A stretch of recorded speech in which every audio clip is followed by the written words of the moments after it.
I call to order and welcome you to the Middletown, Ohio regular City Council meeting for Tuesday, September 17th, 2024.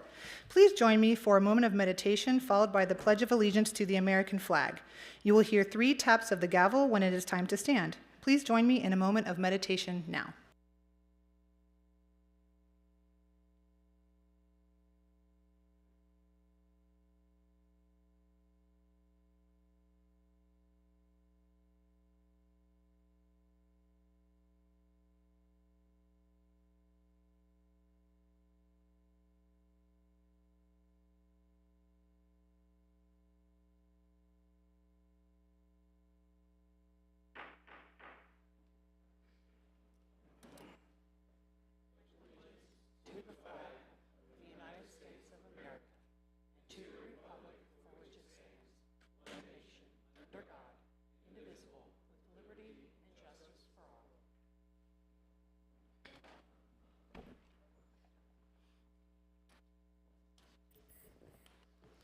Clerk of Council, Ms. Skank, would you please call the roll?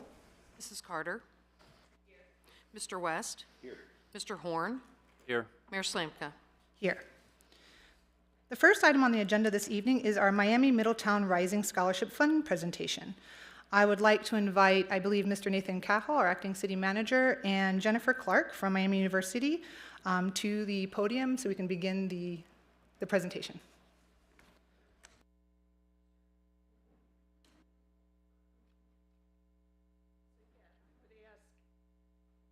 The Knoll Foundation to come up, the representatives from the Knoll Foundation, Miami University,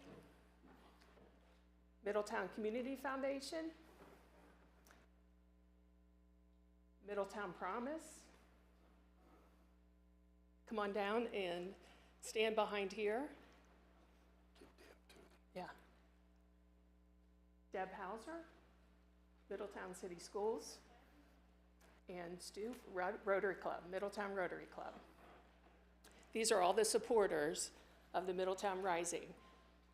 But first, what we'd like to do is have the city present the check to the Middletown Community Foundation and to Miami University so we can get a photo opportunity of that. So, Mayor, if you would like to do that.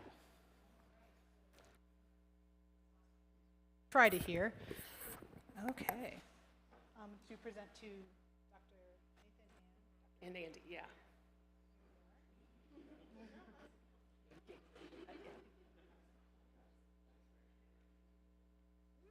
So that's a check for $400,000 from the city of Middletown.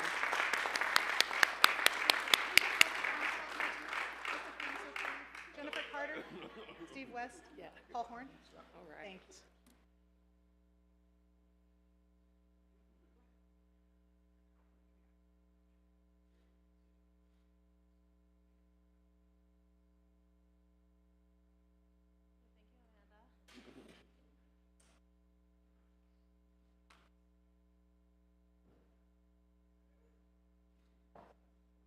And then while everyone's standing, if we could all moosh together and try and get a big group of everyone.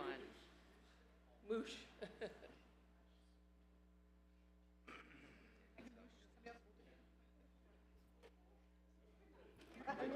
Yeah, I know.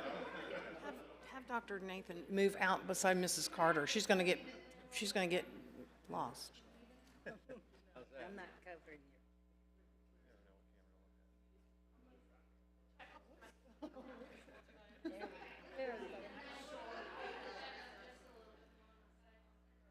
Talk. His hand talk.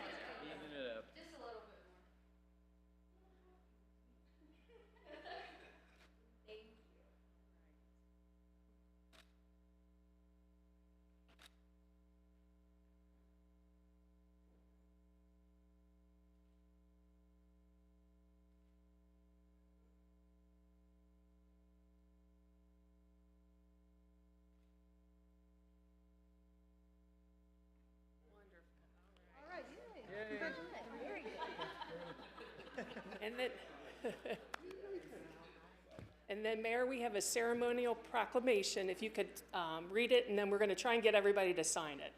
I don't know how we could do that easily from the Knoll Foundation, and yeah.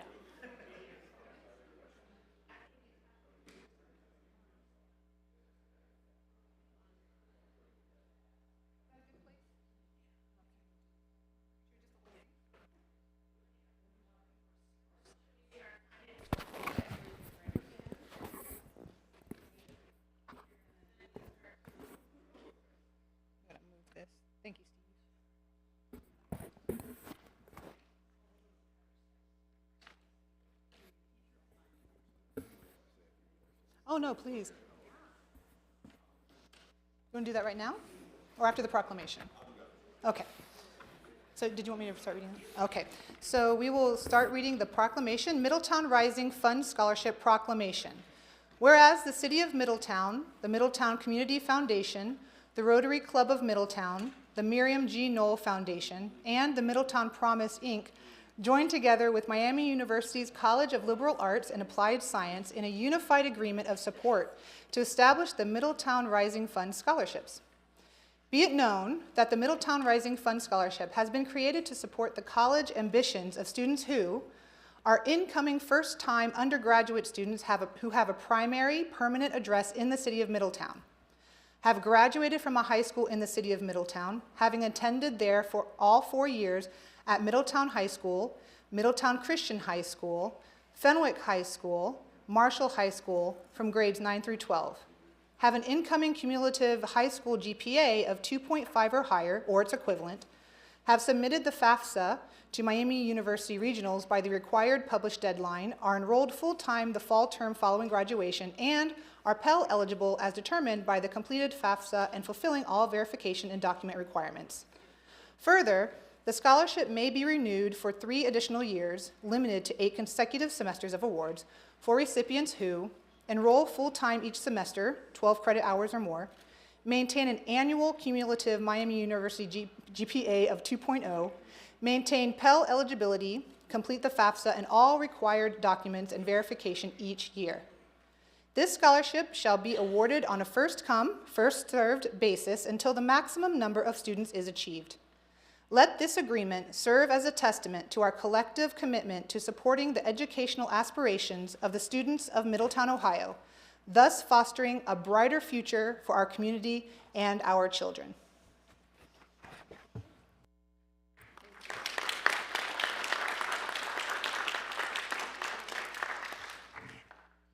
Dean, would you like to say some words? I would just like to say a few things. We want to extend our heartfelt thank you to the City Council of the City of Middletown. This morning I had an opportunity to speak at a naturalization ceremony on our Hamilton campus. And so we welcomed 65 immigrants to become citizens of the United States.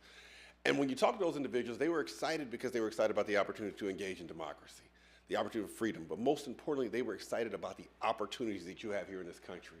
You all's commitment to this is an expansion of that opportunity here. We know that as more of our students here in Middletown have the opportunity to take advantage of higher education, they're going to continue to grow. Their opportunities are going to grow. And as they grow, our communities are going to grow. And so as I know you all take up the difficult task of really trying to solve the difficult problems we have in our community, know that the step you've taken today is a step in the right direction. It's a step that's going to have a lasting impact. And we look back 20, 30, 40 years from now, we start to see the trajectory of our city changing. It'll be because you all were bold enough to take a step like this, to really put our students first, put our community first, and put our future first. So thank you so much for your commitment. We look forward to partnering with you all in the future, and we are just so excited and ecstatic about this opportunity. Thank you. Thank you, Dean.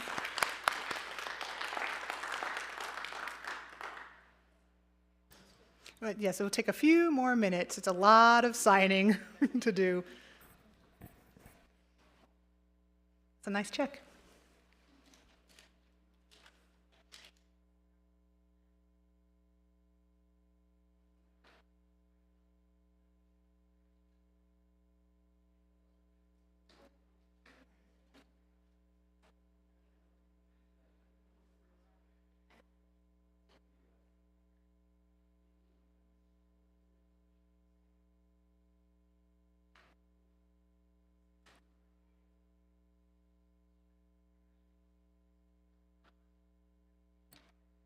Mrs. Skank, did we have any citizen comments? Okay.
Thank you, everyone. The next item on the agenda are citizen comments. However, we do not have any citizen comments this evening, so we'll move ahead to council comments. We'll begin on my left with Councilmember Carter, and then to my right with Councilmember West, followed by Councilmember Horn, and I will speak last. Mrs. Carter? I think your mic needs to be on. Yes. There we go. I don't think we have half of the people that were here. I want to speak a little bit about some apartments that I've seen here in Middletown. In 1972, United Missionary Baptist Church decided to build some apartments on the south end because there weren't any low-income sliding scale apartments. And so the deacons got together and they built this magnificent several buildings down on Lafayette and started renting them out. And I lived in one. I had never lived in an apartment before. It was my first apartment. And I was just thrilled. And a lot of my friends moved in there. A lot of people with their children. And it was just great.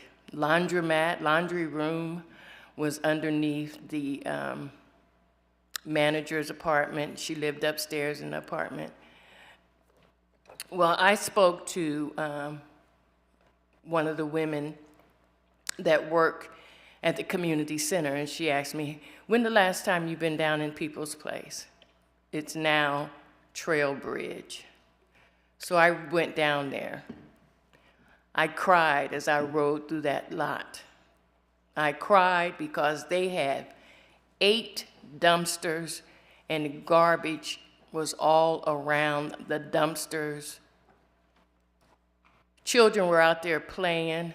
One child was riding a motorbike and he picked up a rug that was laying in the dumpster, around the bottom of the dumpster, and threw it up on his vehicle. He was going to make something out of it, and his mom about died.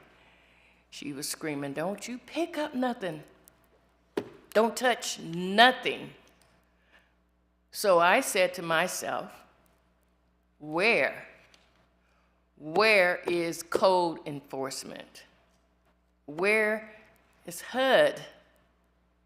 Where are the people who are running this facility that they have 8 dumpsters with garbage flowing out of the dumpsters around on the ground?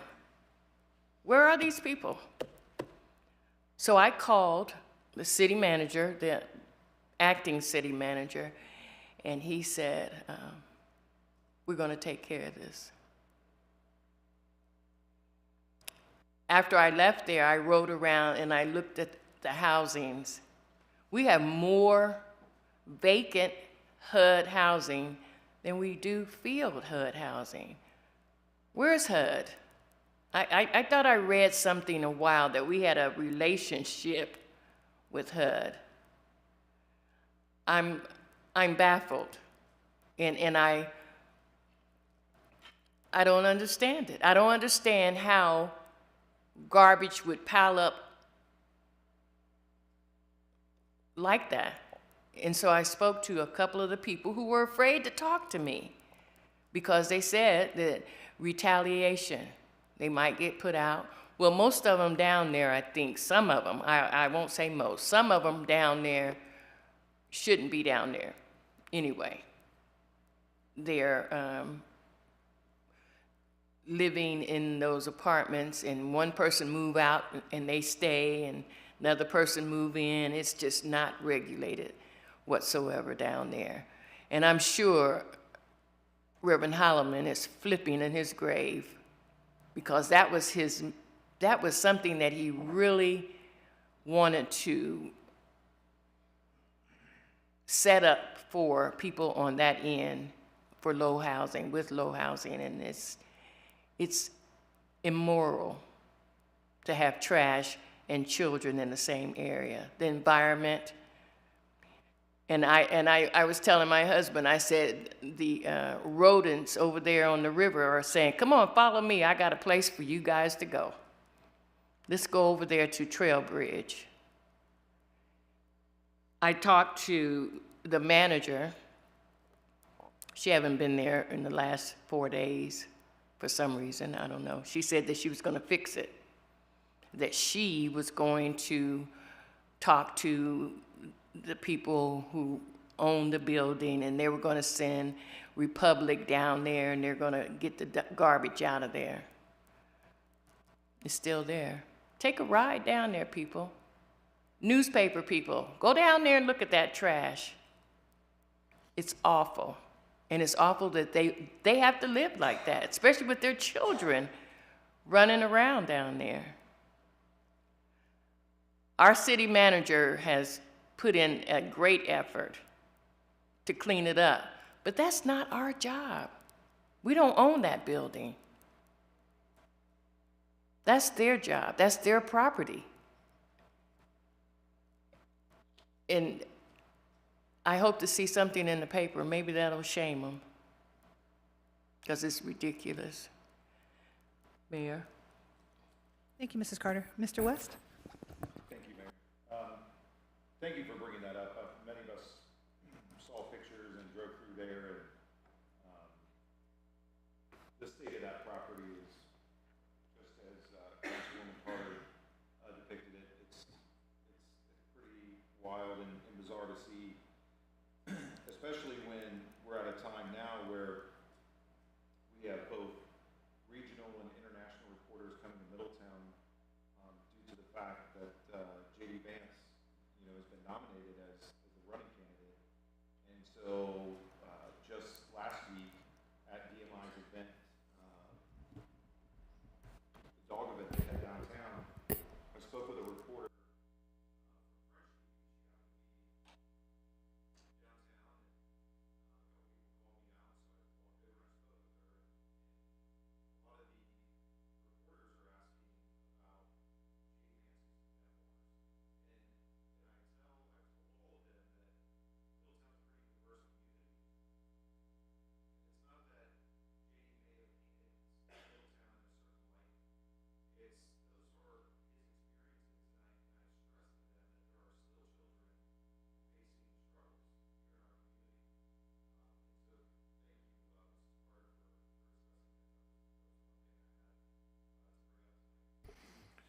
Oh, that's better.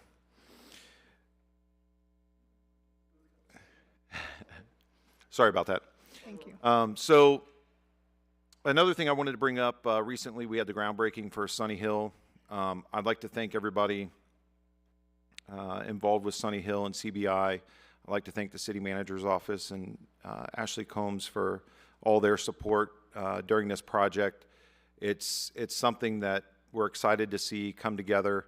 I drove by there the other day, and they're already excavating and putting stakes in the ground. So exciting to see. Another project I drove by the other day was Sherman Park, and it was a nice night out. I mean, that's pretty much all we've had recently are nice evenings, but there were a lot of kids and a lot of families out there utilizing the playground, and it was really, really nice to see. I mean, that park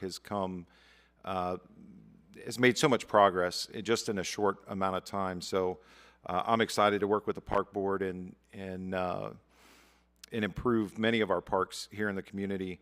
With that said, Nathan, did you see, we did receive an email. I don't remember if you were on the thread. If not, I can forward it to you. But where the edge of the mulch and where the turf starts, there is a drop off there. And I don't It's my understanding that was taken care of as of about 2 o'clock this afternoon. We did all the finishing work. Okay. I will verify that in the morning, but I got an email to that extent. Okay, thank you. I appreciate that. That's all I had, Mayor. Thank you. Thank you, Mr. West. Mr. Horn? I mentioned a couple weeks ago about the 5 things that make a city. They had a a top 10 list, or top 10 cities, and they listed 5 things. that make that city part of that top 10 in the United States. And in our area, there's actually a city to the south of us that was in that top 10. And I'll just repeat the 5 things. It's health and wellness, education, resources for aging adults, strong sense of community, and financial health. And I thought about this because sometimes there's a baseline, there's a foundation that builds all those things. And the more I thought about it, and then we recently got a nice chart in the Journal News. And to me, foundation, and as the doctor spoke today about building community, growth in community. And we got the Ohio State report card for Butler and Warren County. And it was interesting to me that that city that is in the top 5, they were number 1. That education, how important that education is. To me, if you have a solid education system, then you are more aware of the need for your health and your wellness. If you have that education, you have that strong sense of community. If you have that education, you also have a need for that financial health. And then you also have an obligation somewhat to help the older ones because you have that education. Now, keep in mind that everyone in this article, that was written very nicely, everyone improved. Even we improved. But we are at the bottom. Now, that means there's nowhere else but to go from the bottom up. But just keep that in mind on how important education is. And that is the foundation that we are trying to build here in this city. Tal Moon, who was sitting with where Mr. West was, he gave us an assignment right before on his closing speech. And I'll probably repeat it 2 or 3 more times while I'm still here. And that assignment was, do not plan for the next 5 years. Plan for the next 20 or 30 years. So when I'm considering something, be it the community center, be it the aquatic center, be it housing, be it commercial, for the city, I'm thinking of the 10-year-old, the 20-year-old, the 30-year-old. The person who's going to grow up in this city, the person is going to come out of trade school, military, or college, or start the working process and needs to find some place to live, or if they're in their 30s, they've established, hopefully they have their loans paid off or whatever they have to do, and they want to build that family. That's what we're trying to establish here. But that's why we all keep continually saying how important the education system is. If you look at this list, and because I've been here for a while, a lot of these cities were a lot smaller cities. And even when I was going to school, a lot of these cities were still beating Middletown school system. The only other school system that's probably older than ours is Lebanon, and that's because the city is older than ours. Every place else around us, we are older, and we have an established school system. So, great step today. We always want to celebrate things when we can help folks out to gain that higher education. But we have to continue to remember that we have 2 companies in this building. We have this company, that's about a $220 million company. We have another company called Middletown School Systems. And that company can affect our bottom line just like we can affect theirs. So it's very important that we understand that education is the foundation to help our city grow in the way that we need to. I also wanted to mention something. Pretty much everyone left, but I'm sure I'll be on the YouTubes. We're kind of blessed with the group that we have here. And that is the fact that out of the 5 of us, 3 of the folks here have worked their lives so they can put a 40-hour weekend. And that would be Mr. Farrell, Mayor, and Steve. That's not normal. Normally, this job is a part-time job that you do your best, you fulfill all your obligations, but we have folks that actually put 40 hours in like a normal job because they've worked their situation, and they have a very strong civic duty. And as you've seen, we have put a lot in, like I've said before, in 9 months, look what we have done. And we will continue to do to help grow the city. Because it has to be a bit of a balancing act. We have to grow the city because it has been sitting here, not growing, for about 30 years. But also keeping a balance by making sure we take care of the programs for the citizens who need the programs. I'm all for those things, but we have to have a balance because again, what Mr. Moon, the assignment he gave us, we need to continue to grow the city and make it as good as all the other cities and townships around us, because they're not going to wait for us. They're not saying, oh, it's Middletown's turn, and we'll wait. No, they're getting off-ramps from the governor, they're buying land, and they're going to grow. And this area from 675 to 275 in 10 years will be totally different. And we can be part of that, and we can make it where people want to be here, to work here, to live here, and to raise the family here. And that also goes with the accomplishments of growing and putting our parks back in the forefront, making it a place where families can gather. But that's the important part here, and that's why sometimes I get a little frustrated, because that's our focus. And others don't feel that that should be the focus. It's just, we're good. Not in my backyard. Well, we can't do that. Because if we're going to do that, we're just going to stay Middletown, and we're not going to do that. We're going to continue to grow all parts of the city, help our citizens and our families to be better, and then hopefully next year, when we get the report, we've moved up some more stars, and we have more people graduating and moving forward in their lives. Mayor. Thank you, Mr. Horn. I have 8 comments this evening.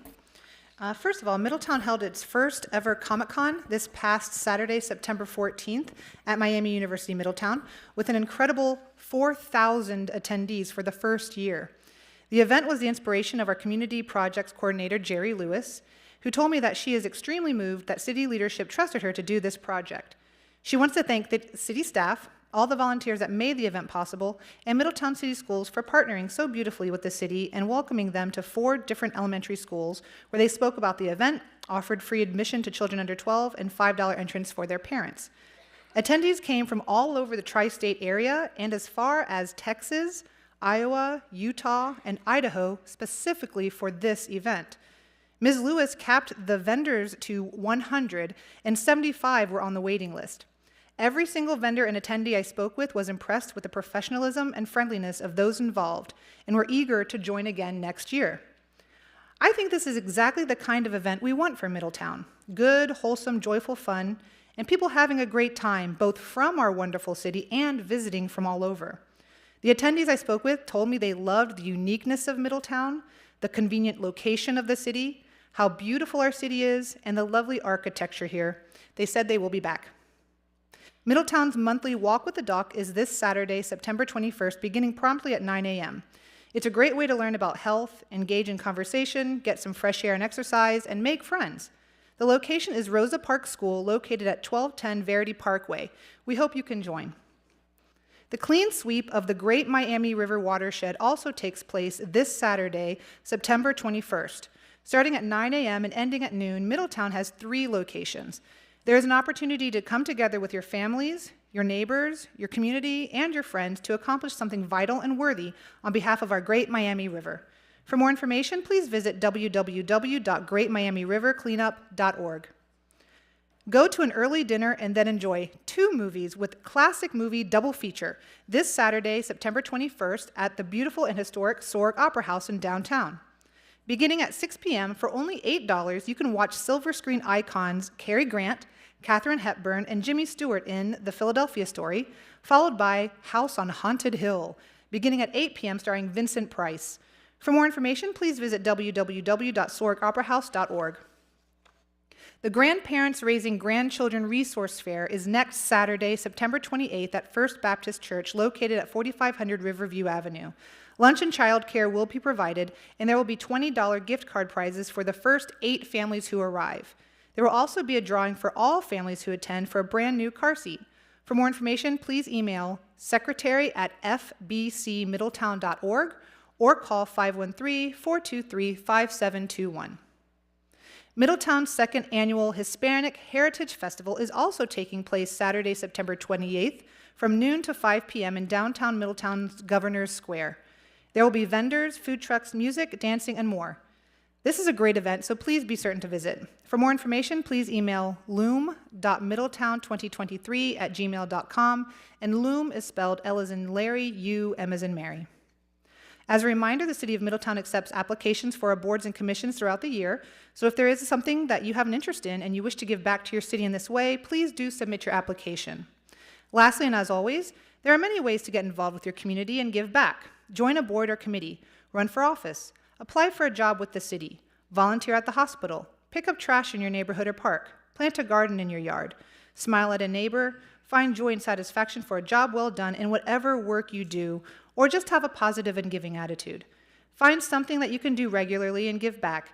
We are all connected and we are all in this together. The care of our city is an adventure in which we all get to share. That is it for me tonight. This concludes our council comments. The next item on the agenda is the city manager's report. Acting City Manager, Mr. Cahal, you have the floor. Thank you, Mayor, members of council. Just to give you a preview, I know we highlighted this in the Friday letter, but it's that time of year again. So at our next meeting will be the first of two 2025 budget presentations. The first installment will focus exclusively on the general fund because that's our main primary operating fund, and that's where a lot of the moving and shaking occurs here budgetarily. So the idea is to present that, provide the narrative and the thought behind the proposal for that portion of the overall budget, gather your folks' input and direction as to what amendments you may or may not want to see. And then at the 17th meeting in October would be then presentation of, I'll say, the more boring funds to a certain extent, some of our special revenue funds, our enterprise funds, utilities, computer replacement fund, all those fun ones. And then with the idea then is to take your guidance ultimately and then have legislation ready for a first reading at our first meeting in November.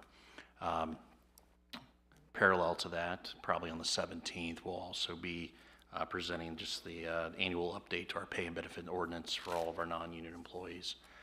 So more to come there. Want to address the Trail Bridge apartment situation, just so the public knows and all of council can hear it as well at the same time. So I'm beside myself because the conditions out there are deplorable. What is upsetting as well is that it's gotten to this point before it was caught. So we are taking action. We have already, as a city, abated the situation once. There were attempts made today that were unsuccessful, and I'm not going to get into that publicly because we're dealing with a potential legal issue as well. I want to express to council that this is a priority enforcement item for our staff. It is my intention to meet with the health commissioner tomorrow morning and to ask her to take action under Chapter 1830 of the Municipal Code, as she has the power to do, to run a parallel enforcement action to require and ensure compliance with our health and sanitation codes at the very minimum. We are having issues getting in contact with the either statutory agent, that there is no statutory agent on file for the ownership of this property, and we'll be dealing with the law department on how to find the proper individual for us to perfect service. That's going to be our next hurdle here. So me and Mr. Conover will be working on that diligently in the morning. But we're also then parallel to that, just so council knows, we will be reaching out to the U.S. Department of Housing and Urban Development as well. This facility does receive, as we understand, HUD voucher reimbursement. And these conditions, although I'm not an expert in it, these conditions are by no means in compliance with those requirements of those programs. So it's easy to say, you know, let's have some patience and this thing will get worked out, because for those residents there, it's unacceptable. But I want to express to council and to the general public that we are going to move heaven and earth here in the next few days to clean that place up. So that's all I have, Your Honor. Thank you, Mr. Cahill. I just want to make one correction. The meetings are on the 1st and the 15th of October, 1st and the 15th. You're making me do math at this late hour. My God, no, you're right. Thank you. Okay, the next item on the agenda is the consent agenda. And Mrs. Skank, will you present the consent agenda, please?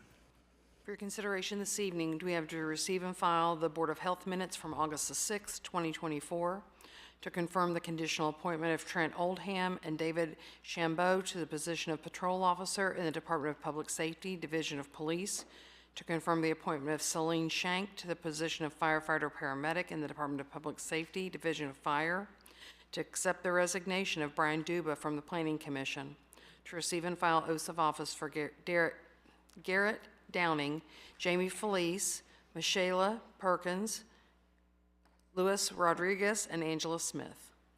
Thank you. Is there a motion to approve the consent agenda? Motion. Is there a second? Second. It has been properly moved and seconded to accept the consent agenda. We will proceed to vote. Mrs. Skank, please call the roll. Mrs. Carter? Yes. Mr. West? Yes. Mr. Horn? Yes. Mayor Slanka? Yes. The yeses have it, and the consent agenda is approved. Our next item is the motion agenda. We have two items on the motion agenda this evening. Mrs. Skank, would you please present item A on the motion agenda? To authorize a contract with Crossroads Ambulance Sales and Service, LLC of Middlebury, Indiana, in the amount of $191,467.10 to remount a 2017 Medics ambulance box on a Ford E450 ambulance prep chassis. The cost includes a 10% contingency, $17,406.10, for unforeseen costs during the remount process. Thank you very much. Mr. Cahill, the staff report, please. Yes, Mayor, members of council. So before you is a request to enter into an agreement for a remount of one of our ambulances. So instead of buying a completely new ambulance from one of the manufacturers, a cost-effective method that we have enjoyed the benefit of over several years is what we call a remount. So what they will do is that we will trade in the chassis and powertrain of the existing ambulance, and we do get trade-in value as part of that. The manufacturer then will remove, or the contractor here will remove the box, so to speak, the back of the ambulance that transports our patients and our paramedics and EMTs in the back, and they remount that, thus the name remount, onto a new chassis. So basically we're buying a new, everything but the ambulance, the ambulance box, part of the ambulance unit, we're buying new and then remounting the old on here. And as long as those boxes are in good shape and condition, we can at least get one remount out of each ambulance. But this reduces the replacement cost by about half, depending upon the manufacturer. And so this is planned for in our budget. It's part of our replacement schedule within our fire division, and funds are readily appropriated for this purpose out of the vehicle replacement fund. Thank you, Mr. Cahill. Do I have a motion to approve item A to authorize a contract with Crossroads Ambulance Sales and Service LLC? Motion. Is there a second? Second. Having been properly moved and seconded, is there any discussion? Mr. Horn? How long, I guess, what's the depreciation on the boxes? How long do they normally last? To keep up to date with current medical needs, I guess, Yeah. is the question. Typically, we've been able to get at least one remount out of each of them. Under certain circumstances, we may be able to get two remounts. It just depends on the condition of the box, and also if any of the manufacturers, so if, for instance, in this case, Ford, if they were to change something too drastically on the frame or the body or the chassis portion of the vehicle that wouldn't allow the remount to occur effectively, then yeah, we'd have to abandon the remount. But we attempt to at least get one remount in general out of all of our ambulances. Okay, thank you. Are there any other questions or further discussion? No? Hearing none, we will proceed to vote. Mrs. Skank, please call the roll. Mr. West? Yes. Mr. Horn? Yes. Mayor Slanka? Yes. Mrs. Carter? Yes. The yeses have it, and the motion passes. Mrs. Skank, please present item B on the motion agenda. To authorize the city manager to enter into a contract with Brown and Caldwell for utility management support services in the not to exceed amount of $353,400. Thank you. Mr. Cowell, the staff report, please. Yes, this is a request by our Public Works Department to enter into a professional services contract for utility management support with Brown and Caldwell. As you may recall, the city has implemented a new asset inventory and mapping and condition assessment program with accompanying software.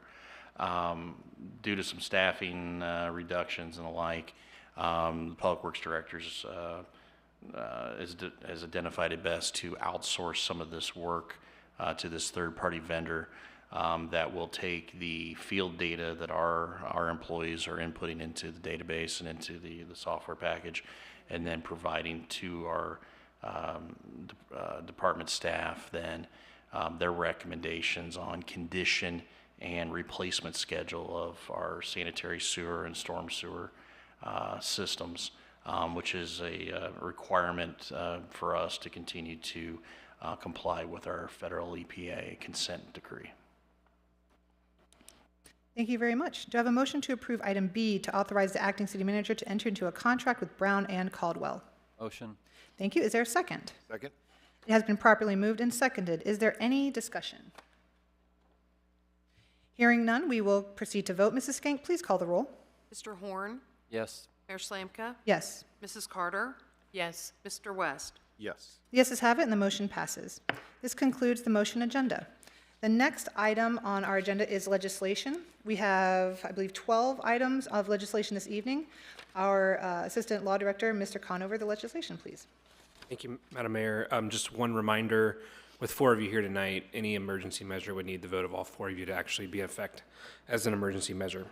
So first this evening is resolution number R 2024-25, a resolution accepting the amounts and rates as determined by the Budget Commission and authorizing the necessary tax levies and certifying them to the county auditor and declaring an emergency. Thank you very much, Mr. Conover. Mr. Cowell, do you have anything to add? No, ma'am. Thank you, Mr. Cowell. Is there a motion to approve the resolution? Motion? Is there a second? Second. It has been properly moved and seconded. Is there any discussion? Hearing none, we will proceed to vote. Mrs. Skank, please call the roll. Mayor Slanka? Yes. Mrs. Carter? Yes. Mr. West? Yes. Mr. Horn? Yes. The yeses have it, and the legislation passes. Mr. Conover, the next item, please. Next is resolution number R 2024-26, a resolution authorizing the city manager to submit an application to the Ohio Public Works Commission for project year 39, requesting funding for the resurfacing and reconstruction of various streets throughout the city and restoration of curbs, gutters, driveways, aprons, and sidewalks deemed defective by the city, also including handicap ramp upgrades, catch basin and drainage repairs as necessary, to enter into agreements for such funding and declaring an emergency. Thank you. Mr. Cowell, do you have anything to add? Nothing since last time, Your Honor. Thank you. Is there a motion to approve the resolution? Motion? Is there a second? Second. It has been properly moved and seconded. Is there any discussion? I have a question. Ms. Ms. Carter. I don't see anything regarding alleys. They would be included as an eligible use. They would be considered a roadway or right-of-way. My intention is we are still drafting the grant application, assuming council approves things tonight, as we're trying to back into a program for this grant application that matches the dollar amounts for this particular program, and then whatever we can't do, we'll do under our normal paving program with those dollars. But my intention is through Scott Tadish to get you folks a map here, hopefully by the end of next week, showing what all we're applying for these particular dollars. In terms of alleys and the like, if they aren't included as part of these dollars, those alleys will be absorbed like they have started to be by the street levy funding. Is there any further discussion? Hearing none, we will proceed to vote. Mrs. Kank, please call the roll. Mrs. Carter? Yes. Mr. West? Yes. Mr. Horn? Yes. Mayor Slanka? Yes. The yeses have it, and the legislation passes. Mr. Conover, the next item, please. Item 3 is resolution number R 2024-27, a resolution authorizing the city manager to apply for a matching grant and enter into a grant agreement with the Ohio Department of Transportation, Office of Aviation for Phase 2 of the Taxi Lane B1 realignment project at the Middletown Regional Airport for fiscal year 2025. This is a second reading. Thank you very much. Mr. Cahal, do you have anything to add? No, not since last time. Okay. Is there a motion to approve the resolution? Motion? Is there a second? Second. It has been properly moved and seconded. Is there any discussion? Hearing none, we will proceed to vote. Mrs. Kank, please call the roll. Mrs. Carter? Yes. Mr. West? Yes. Mr. Horn? Yes. Mayor Slanka? Yes. The yeses have it, and the legislation passes. Mr. Conover, the next item, please. Next is ordinance number O 2024-68, an ordinance establishing a procedure for and authorizing a contract with Rush Truck Centers for the purchase of 5 2024 Ford F600 trucks for various divisions of the Public Works and Utilities Department and declaring an emergency. Thank you. Mr. Cahal, the staff report, please. Yes, before you members of council is a request to waive the standard bidding procedures for acquisition of these 5 heavy-duty trucks for our Public Works Department.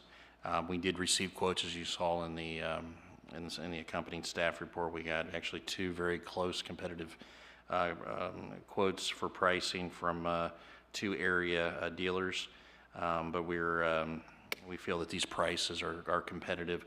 The issues we're having, as you've known, especially in a post-pandemic environment, is state bid contracts on certain things are sparse to begin with, and then also the speed with which we have to pull the trigger on acquiring some of these vehicles is requiring us to come before you tonight with requests like this. Thank you, Mr. Cahal. Is there a motion to approve the ordinance? Motion. Is there a second? Second. It has been properly moved and seconded. Is there any discussion?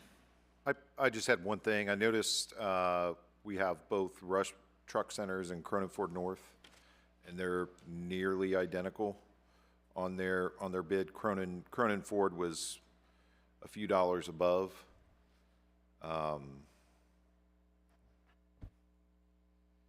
Is there a way we could use Cronin over Rush just because they're within the city limits?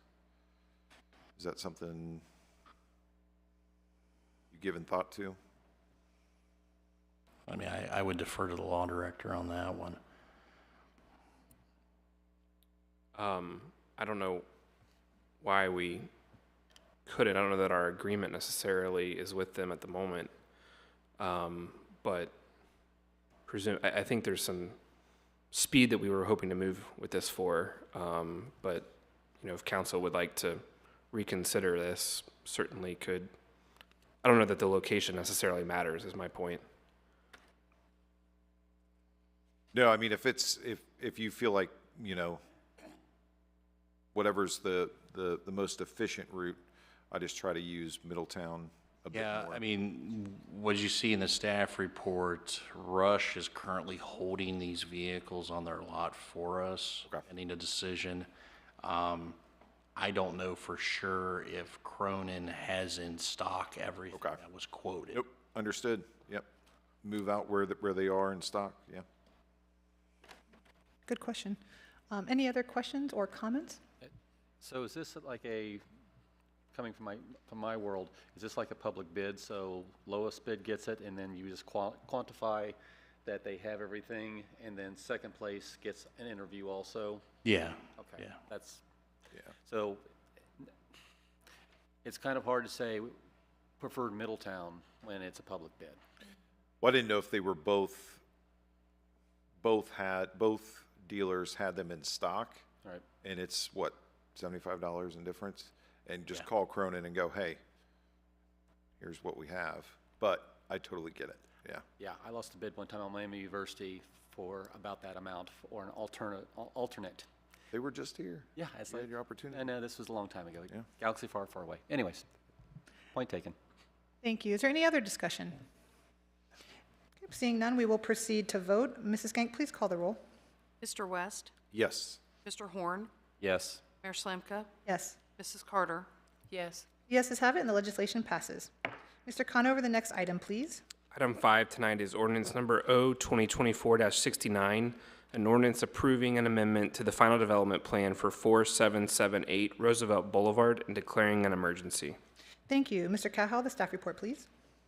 Yes, as was gone over at our last meeting on this one, this is a request to amend the table of permitted uses for this particular planned development. Under our zoning code, a PUD that comes in, they establish what are the permitted and/or conditional uses for that particular district. In this case, medical office was not a listed permitted use under its original authorizing legislation that created this special planned district. And so before you is a request by the property owners or through their agent to add that as a permitted use to this commercial center. Thank you, Mr. Cahal. Is there a motion to approve the ordinance? Motion. Is there a second? Second. It has been properly moved and seconded. Is there any discussion? Hearing none, we will proceed to vote. Mrs. Gank, please call the roll. Mr. Horn, Yes. Mayor Slanka, Yes. Mrs. Carter, Yes. Mr. West, Yes. Yeses have it, and the legislation passes. Mr. Conover, the next item, please. Next is ordinance number O 2024-70, an ordinance establishing a procedure for and authorizing a contract with Stauffer Site Services LLC for the installation of the North Union Road sewer extension, declaring an emergency. Thank you. Mr. Cahal, the staff report, please. Yes, this is a request to ask you folks to authorize the award of a contract to Stauffer Site Services for the installation of the North Union Road sewer main project that had been, who's had ARPA dollars previously appropriated for it. As you recall, we've spent about probably $25,000-$30,000 on the design. And then we bid the project out.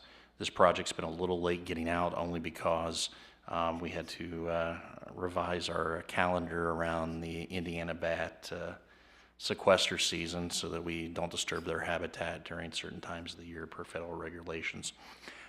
This will install approximately just a little under $850,000 worth of new sewer mains north of the hospital through 2 currently unserved properties that are zoned for commercial development along our I-75 corridor. As was discussed previously with council and even previous council, this is seen by our development department as a good strategic investment, since these are pieces of land along the I-75 corridor that initially qualify for consideration through the site selector networks, through Jobs Ohio, Ready Cincinnati, and some of our other regional and national partners, but then get marked off the list the minute that we have to disclose that there currently is not any sewer to those properties and would have to be extended. So this would use, I think, really the remaining amount of ARPA dollars that wasn't, revenue replaced to date, and hopefully kickstarts development activity on those properties here in the years to come. Thank you, Mr. Cahal. Is there a motion to approve the ordinance, please? Motion. Is there a second? Second. It has been properly moved and seconded. Is there any discussion? Mr. Horn? Mr. Cahill, kind of, is this like over near Echo Point Apartments, YMCA Atrium, or where is this at? Yes, so the sewer run will start between the first and the second phase of those Innovation Way apartments at the end of Innovation Way. They will then migrate north through a property that's owned by an investment group, group of investors. It's called Union Wren Farms, kind of controlled by the Schuler Group as their representative. And then we will ultimately then make it to the northern terminus of the city's boundaries there with land owned by Mad River Investments. And Basically, we've set this bid up is that there will be a run, and there will be a slight then tributary run on another portion of Union Wren's property to kind of adjust to both drainage areas for the sewer for the future. But what we have attempted to do is, after our design costs were known, is put a bid out that would utilize the rest of that original $1 million appropriated. Based on some field conditions and change orders, but we're going to provide sewer connection capability for both properties for the future. Did you say Nederland Farms? Union Wren is what the LLC is called. The farm? Yeah, Union Wren Farms, yeah. Oh, okay. Yes. Okay. And what kind of businesses, I know we have some good ideas. I know Reddy is very excited about this. What kinds of things are we looking for? Our comprehensive plan for this area calls for this to be one of our primary interstate, close in proximity to our interstate business centers. So that can manifest itself in a couple different flavors of ice cream, so to speak. And you could have your traditional office parks, but you could also have some of your high tech or low impact industrial uses, other similar commercial things. So think, what you have as precursor developments, whether that's the VA's facility up there, the Lifts Research Center, and some others. There is some flexibility under our comp plan and those zoning districts, but it is seen to be a job center and a new burgeoning income tax base area for our community. Thank you, that's very exciting. Okay, is there any further discussion? Hearing none, we will proceed to vote. Mrs. Kank, please call the roll. Mayor Slanka? Yes. Mrs. Carter? Yes. Mr. West? Yes. Mr. Horn? Yes. Yeses have it, and the motion passes. Mr. Conover, the next item, please. Item 7 tonight is ordinance number O-2024-71, an ordinance changing the zoning classification for 3 parcels on Town Boulevard from B2 Community Business District to PD Planned Development District, approving a preliminary development plan for Maple Ridge and declaring an emergency. Thank you, Mr. Conover. Mr. Cahal, do you have anything to add? No, ma'am. Is there a motion to approve the ordinance? Motion. Is there a second? Second. It has been properly moved and seconded. Is there any discussion? Hearing none, we will proceed to vote. Mrs. Kank, please call the roll. Mrs. Carter? Yes. Mr. West? Yes. Mr. Horn? Yes. Mayor Slanka? Yes. The yeses have it, and the legislation passes. Mr. Conover, the next item, please. Next is ordinance number O-2024-72, an ordinance amending sections 1204.08 permitted principal uses, 1230.02 definitions of the Middletown Development Code included in the Middletown Codified Ordinances and declaring an emergency. Thank you. Mr. Cahal, do you have anything to add? No, ma'am. Thank you. Is there a motion to approve the ordinance? Motion. Is there a second? Second. It has been properly moved and seconded. Is there any discussion? Hearing none, we will proceed to vote. Mrs. Kank, please call the roll. Mrs. Carter? Yes. Mr. West? Yes. Mr. Horn? Yes. Mayor Slanka? No. Oh, forgive me. Yes. Ouch. Forgive me. Housing. The yeses have it, and the legislation passes. Mr. Conover, the next item, please. Next is item 9, which is ordinance number O-2024-73, an ordinance amending sections 1204.08 permitted principal uses, 1210.02 architectural standards applicability and waiver, and 1210.03 architectural standards for residential buildings of the Middletown Development Code included in the Middletown Codified Ordinances and declaring an emergency. Thank you. Mr. Cahal, do you have anything to add? No, Your Honor, just here to answer any questions. Thank you. Is there a motion to approve the ordinance?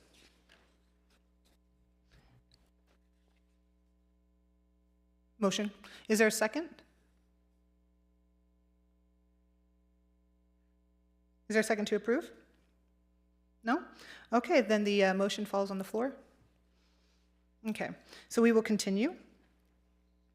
Mr. Conover, the next item, please.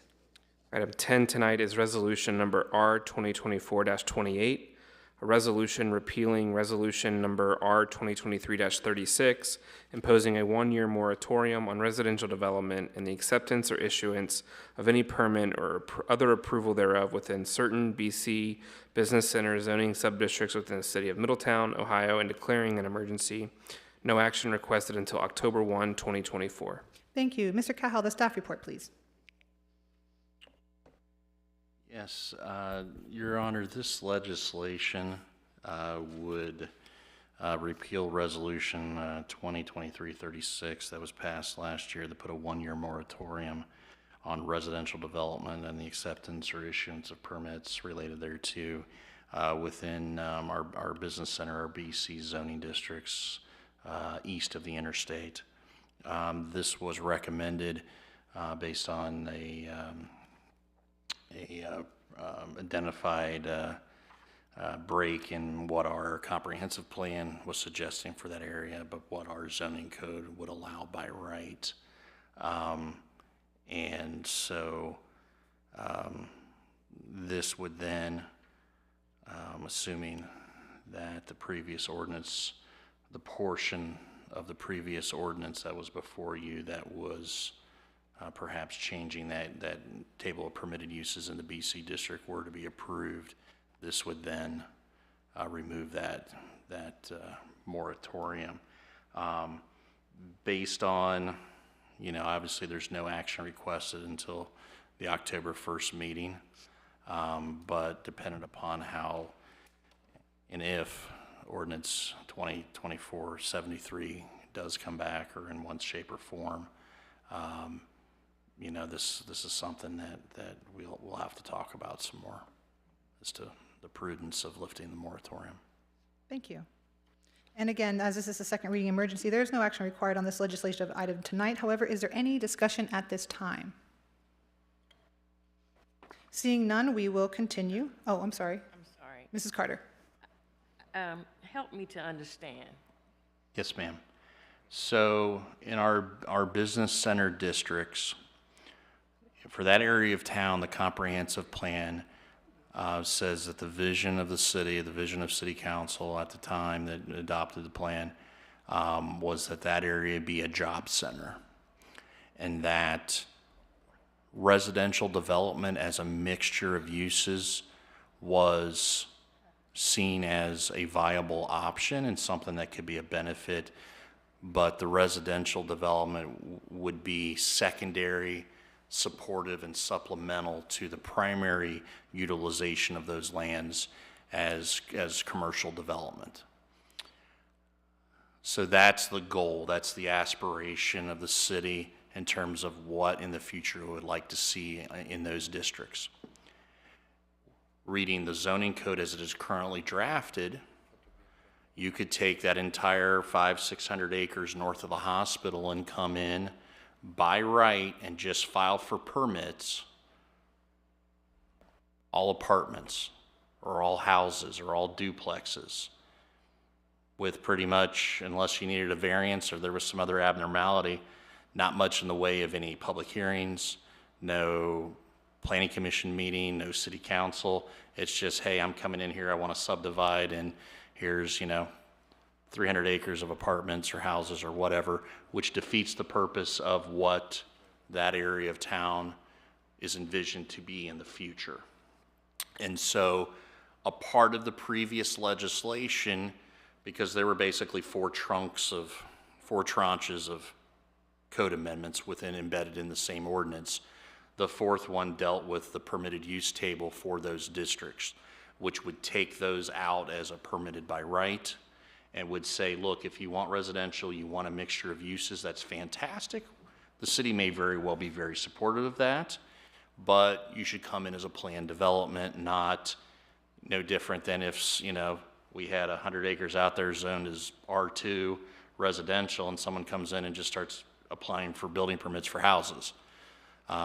It was seen best, or was suggested to be best by staff, ultimately by planning commission to you folks, that the residential component, if and when that ever manifests itself in the future in that area of town, should be under a little bit heightened level of scrutiny than just permitted by right. So that's really the question. Not taking any action on ordinance 73 tonight, which is your prerogative and your ability to do that is fine. Whether that's for all of it or portions of it, we will, after repeal of this resolution, this moratorium, we will be back to where we were last October, where anybody and their brother can just roll in and submit by right, and we have to issue permits by right under our zoning code and building codes, developments whose character do not align with what the comprehensive plan calls for.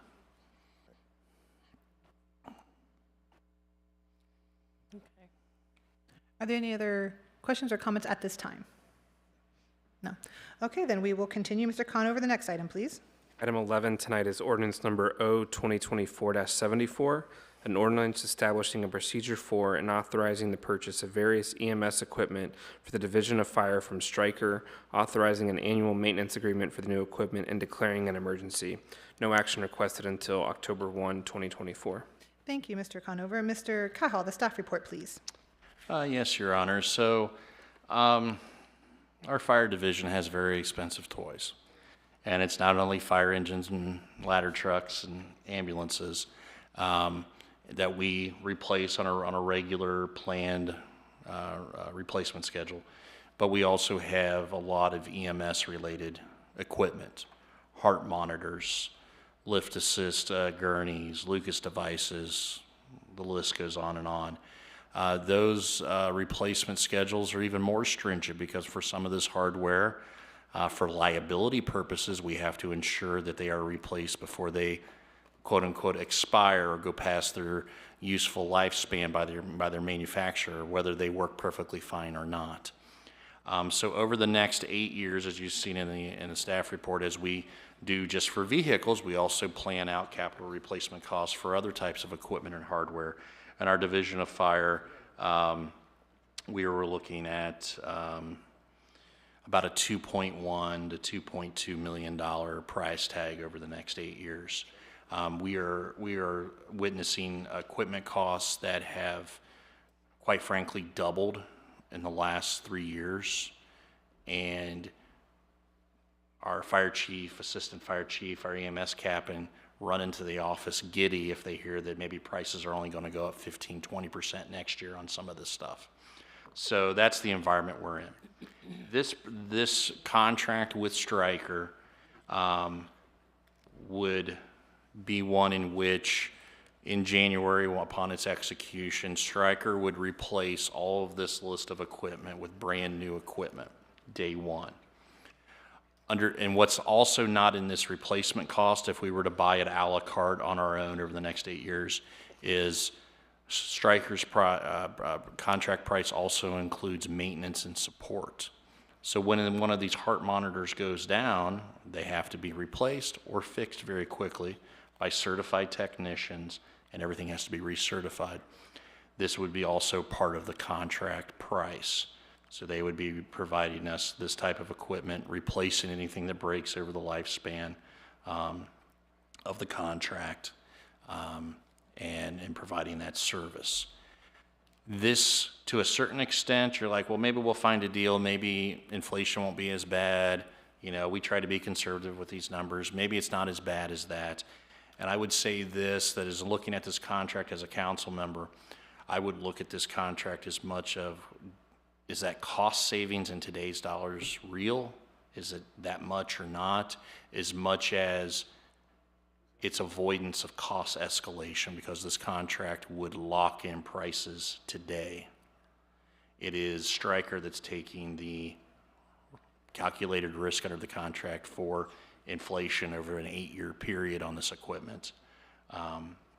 And so, if anything, it's not as much an immediate cost savings as it is a limitation of inflation over that 8 years. Thank you very much, Mr. Cahal. Again, as this is a second reading emergency, there is no action required on this legislation item tonight. However, is there any discussion at this time? All right, seeing none, we will proceed. Mr. Conover, the final legislation item, please.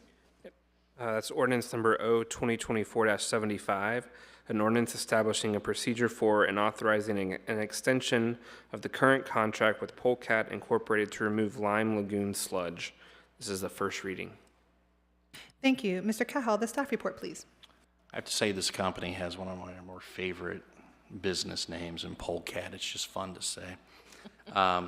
So this request is by our Public Works Department and our Water Treatment Division, requesting an extension of our existing contract with Polecat for dredging of the Lime Lagoon behind the water treatment plant.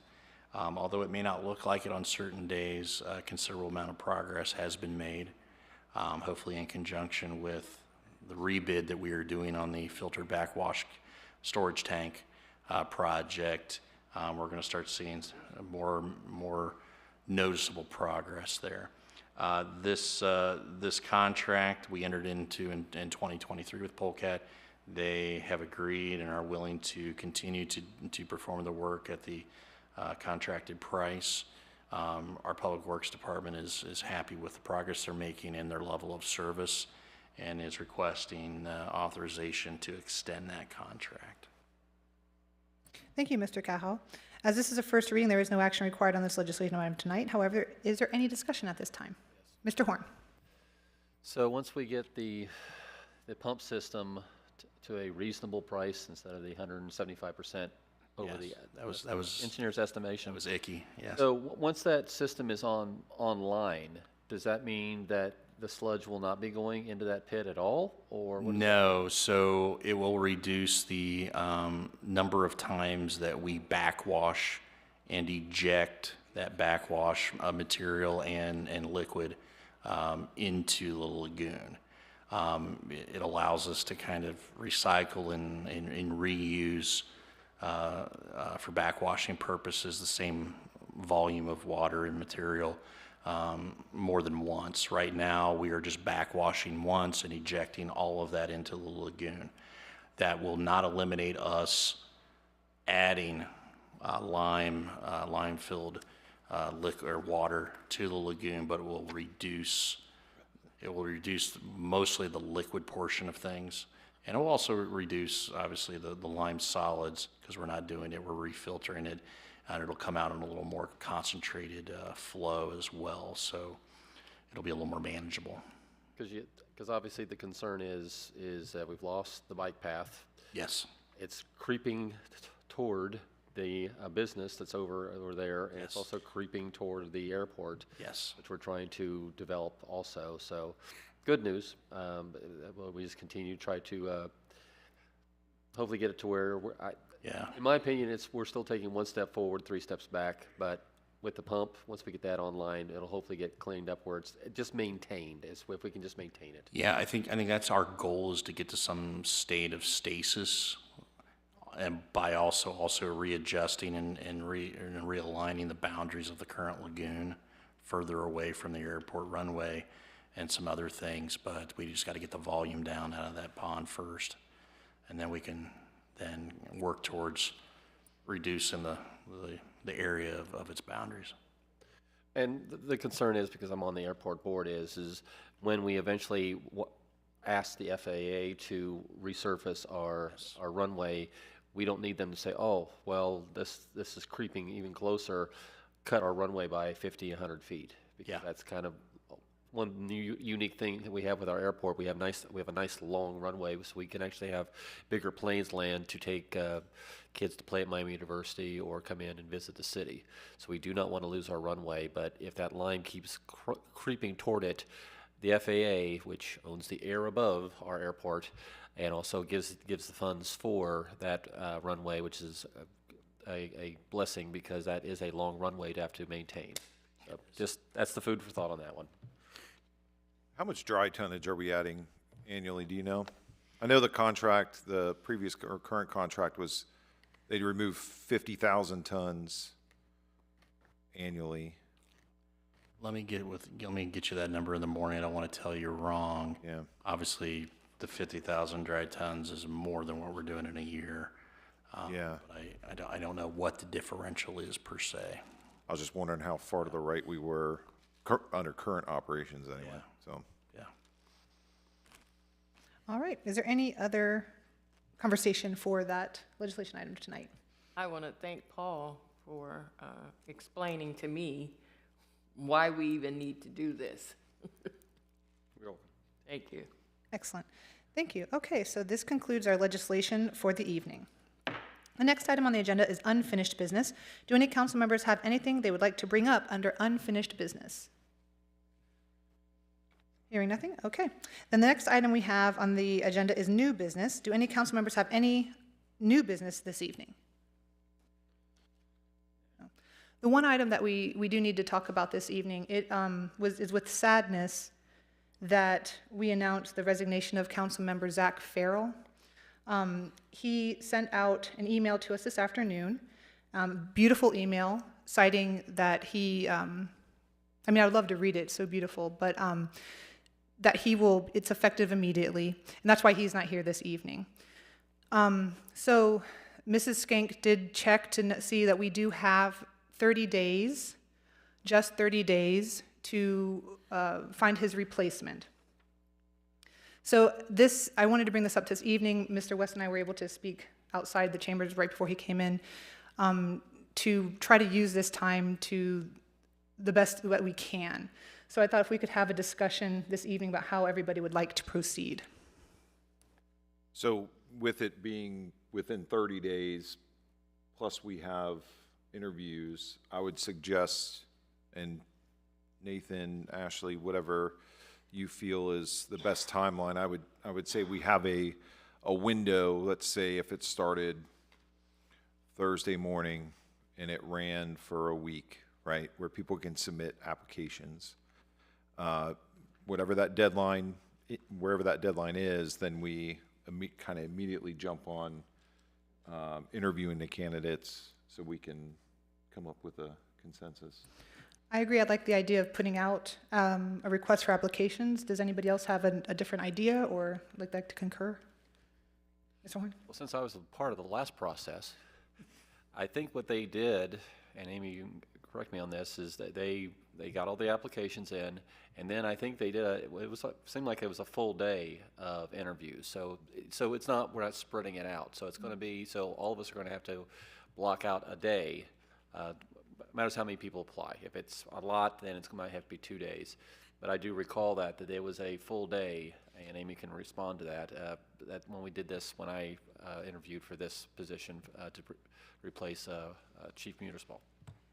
Yes. And with respect to everyone's time, we tried to at that time, we tried to group it around regular council meetings. So we met prior to the meeting, we met after the meetings, things like that, to try to make the best use of everyone's time, because everyone does work and has other obligations as well. So 9 months ago when we did this, or a year ago when we did this, I guess, time gets away from me. Yep. The applications were sent to me, and I updated council as they came in, and they set a deadline for when all the applications would be received. Then council reviewed those applications, decided which people they wanted to interview, and then we set an interview, day and time, and then I scheduled people on that time. That's how we did it before. How long did the interviews take on average? They made them quick, about 15, 20 minutes. Does that sound enough? Like an hour to me, but okay. I was going to say maybe we should leave maybe 20 to half an hour. Maybe. How long was the application process open?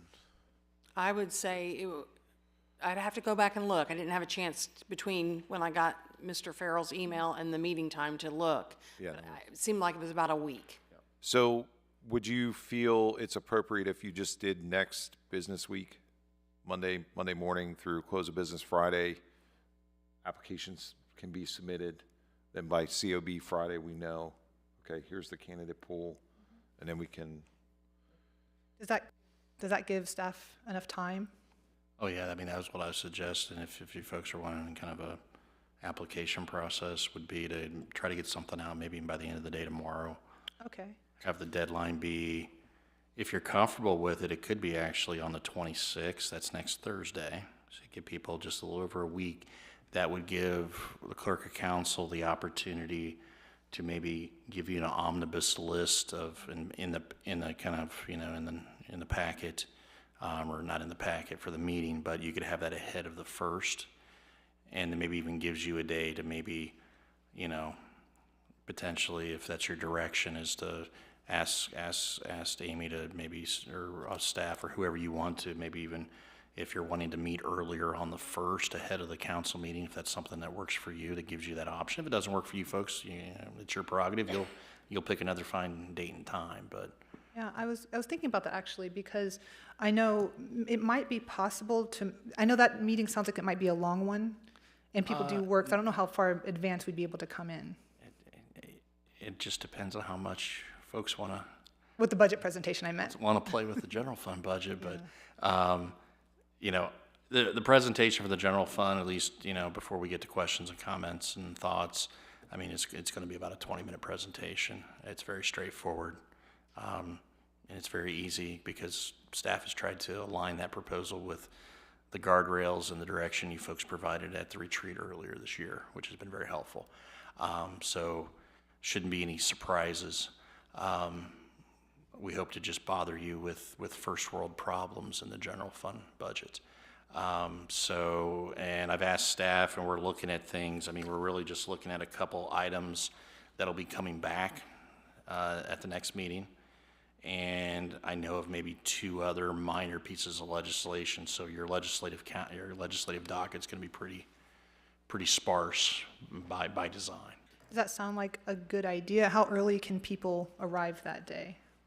That's another question, because of those who work. I mean, I'm flexible. I can adapt and adjust. Yeah. So that's why they, like I said, when they did it last time, they just boom, boom, boom. I did my interview process, so. Okay. And Mrs. Carter, would you be available to come early on October 1st? It's the next council meeting. And we need to, depending on, the thing is, we don't know how many applications we'll be looking at. Well, we don't know what their schedule is either, so. That's true. So I say let's just open up application process. We'll try and slide some in And work it out. then, and I'm sure we'll have to do it a couple different times. Yeah, because I was thinking we can schedule that day for now and maybe save Yep. 2 hours for that day beforehand. Yeah, Does that sound like enough? that's reasonable. Yeah. And 3:30? maybe a little earlier so that we can start at 3:30. So maybe 3:15, 3 o'clock. What do you think, Mr. Conover? Oh, I think it just really depends on how many people apply. Okay, How so many maybe person 3:15. We'll arrive. We'll start at 3:30. Yeah, just one piece, and Amy may be getting to this. I know that, I think last time there was kind of a poster announcement that went out about soliciting applications and what was needed to be involved. Do we just want to recreate that as it was last time? And I think it was posted, if I remember correctly, on the website, on social media. I know the Journal News did an article about it as well. So are you guys comfortable with that kind of same approach and language for that application? Yeah. Yeah. 15. Maybe 15 people. So, okay, so we're looking at next week until end of business Thursday, the 26th, for applications this week and next, right? And then we'll have the omnibus for everyone. We'll look at arriving, all of us, at 3:15 on the 1st, and starting interviews at 3:30. And it sounds like maybe 20 minutes each, maybe 10 minutes for just some quick discussion, and then we'll get them back in on the half hour. Does that sound good for now? All right, is there any other discussion or anything else that anybody would like to say this evening? So just as a quick recap, so when we end business on the 26th, and you guys get your final list of people who have applied, then either 2 members of council or the mayor will call a special meeting Got you. for the first at 3:15 for the purpose of executive session and the interviews. But like I say, that timing will be clear on that announcement once we also know how many people applied. Well, because if it's only 2 people who apply, then we don't need the 2 hours. Right. Otherwise, I could just call it tomorrow. Right. Okay. We'll know at that Friday. Everyone will be looking for that special meeting announcement, either that the mayor or 2 members of council called, and we'll know that when we know how many applications we've received. Thank you very much, Mrs. Skank. Anything else for new business this evening or any other comments about this? All right, hearing none, this concludes our City Council meeting for Middletown, Ohio, Tuesday, September 17th, 2024. At 7 p.m., this meeting is adjourned until October 1st, 2024 at 5:30 p.m. in these chambers for our next regular City Council meeting, or in lieu of the special meeting that we will be calling most likely beforehand at 3:30. Thank you and good night.